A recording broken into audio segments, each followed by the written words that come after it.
Бүгінгі кештің басты жұлдызы Сануржан Сүлейменов, жас актер әрбір туындыға ерекше талғаммен қарайды. Оған қоса тек қана басты рөлдерді сомдайды. Және де актерлік шеберлігі көрермен көңілінен шығып жүр. Сонымен Сануржанды қазақстандық киноның жаңа жұлдызы деп атай аламыз ба? Сануржан Сүлейменов «Патриоттар уақыты» фильмінің басты кейіпкері атанды. Күні кеше тұсауы кесілген картина әскери экшн жанрында. Лентада отан алдында қызмет етіп жүрген екі ағайындының оқиғасы баяндалады. Оның бірі ұшқыш болса, екіншісі майордың образында. Көріп тұрғандарыңыздай, Сануржанға қол жеткізу мүмкін емес. Жас актердан сұхбат алу үшін мен кезекке тұратын сияқтымын.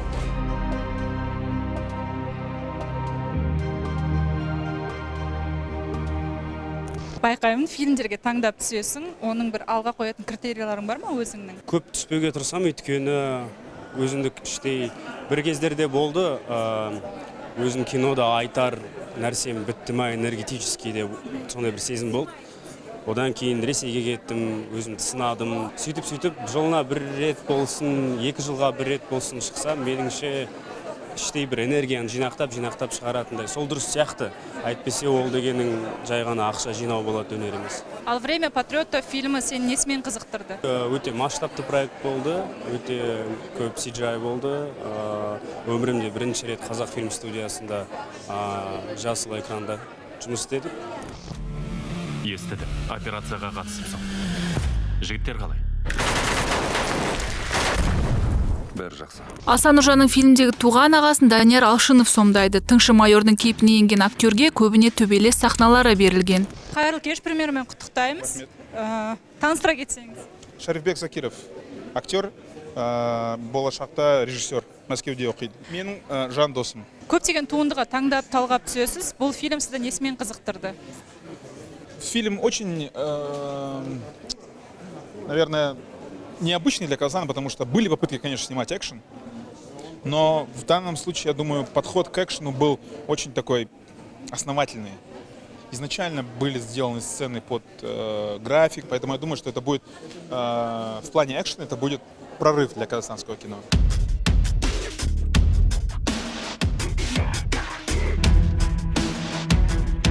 Асқар Ильясов алғаш рет екінші планда соңғы жылдар тек басты рөл сомдап жүрген актер бұл туындыға қалай тап болды, қалай екінші рөлдегі образды қабылдады, өзінен сұрап көрейік. Бұл жолы неге басты рөл емес? Уақытым болмады басты рөлге.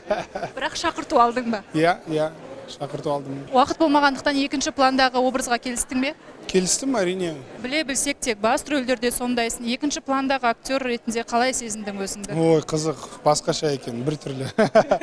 Бірақ жақсы, демалыс күндерім көп болады. Топ актерсің, жастардың ішінде үнемі сұраныста болу үшін не істеу қажет?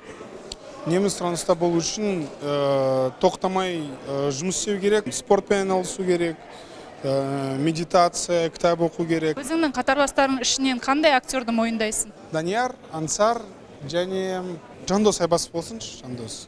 Картинада қоғамдағы өзекті мәселелердің бірі баяндалған. Соның бірі жігіттердің түзу жолдан тайып харам іске бет бұруы. Ал туындыда жастарды бұзақы атандыратын жағымсыз кейіпкер Испек Әбілмәжінов. Актер широкого профиля болып тұрмын ғой. Я, оған сөзіміз жоқ. Испек аға, енді сіз үшін жас актерлардың ішінде болашағы зор атай аласыз ба? Кім? Атай алам. Дәурен Серғазин, Әділ Ахметов, Дайыров. Еркебұлан, Дайыров. Әскери драманың режиссерлік тізгіні Серікбол Өтепбергеновке бұйырған. Фильмнің басты идеясын айта кетсеңіз. Я хотел показать именно патриотизм в том плане, что есть простые ребята. Простые ребята, которые, насколько қарапайым, да, что они не рождены героями, а их ситуация заставила стать героями. Қалай ойлайсыз, осындай туындыларды жастар қызығып көре ме? Не курят, потому что мы рассчитываем именно только на них.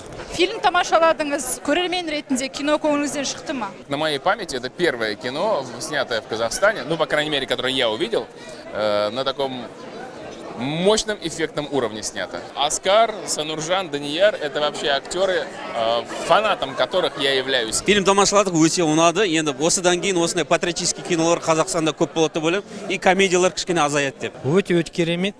Ондай кино қазір керек. Жастар қаншақты осындай киноны тамашалау керек? Жастар, жоқ, өзің айтып жер.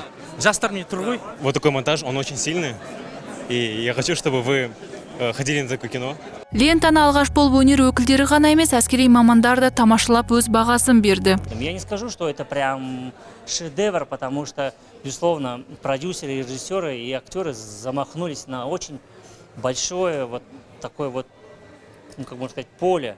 Да, то есть как бы целину еще вскрывать и вскрывать. Аталмыш фильм Қазақстанда ғана емес 12 мамырдан бастап Ресейде де көрсетілетін болады. Оған қоса туынды орыс тілі мен қазақша дубляждалған. Сәуір айында бір емес бірнеше драма жарыққа шықты. Комедияны сүйіп көретін қазақстандық көрермен жаңа жанрды жатсынбай ма?